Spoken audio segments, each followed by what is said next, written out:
شما مثلا خوش اومدین ویدیو جذاب و جدید. آقا اومدیم مثل ویدیو قبل چیپس رو قاطی کردیم و بهش نمره دادیم. الان اومدیم سراغ انرژیزا. آقا ما داشتیم ضبط میکردیم، کلید نخورده و دهنمون سیریز شده بودیم. خب آقا اومدیم براتون دوباره بگیریم. اینا وا شده بود، الان میخوام دوباره براتون تست کنم که چطوریه. آقا اینجا دوتا انرژیزا داریم، دوتا. خب اول توی میریزیم چه شکلیه و چه رنگی داره. رنگش خوش رنگ.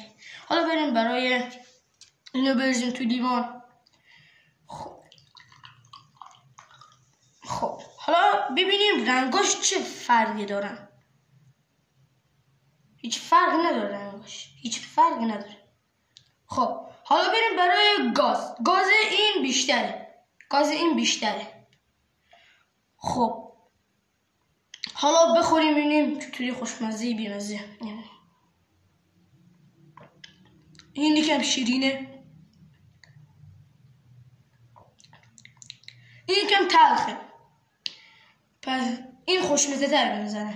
حالا شما تو کامنت ها بگید این خوشمزه یا این. اگه امتحان کردین این شیرین بود این تلخ بود، بگید تو کامنت ها بریم کدوم مطابق بود.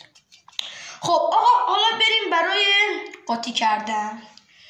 خب اینا آقا این بود، اینم که این. خب بریم قاطی کنیم. خب اینا همش توی این میریزیم. اوه چه گازی شد یا اول فصل. بسم الله الرحمن الرحیم.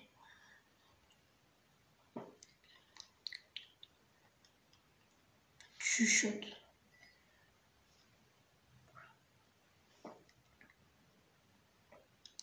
پرفکت، خوشمزه بود. یس. خب آقا ما اینجا، خب بچه ها مرسی ویدیو رو بابت دیدین. آقا ما اینجا میخوام یک بک‌گراند درست کنیم پشت سرم که جاگه فوکوس کنه. آقا میخوام یک چیز دیگه هم بخریم و سورپرایزتون میکنم. شاید یک چند روز دیگه سورپرایزتون میکنم. حتما آنباکسش میاد. از بالای چند تومن؟ از بالا 5 تومن تا 5 تومن میرسه دیگه، بالا 5 تومن. خب آقا مرسی ویدیو رو تماشا کردین. خدا لایک دنبال سابسکرایب یادتون نشه. نظرات پر کنید.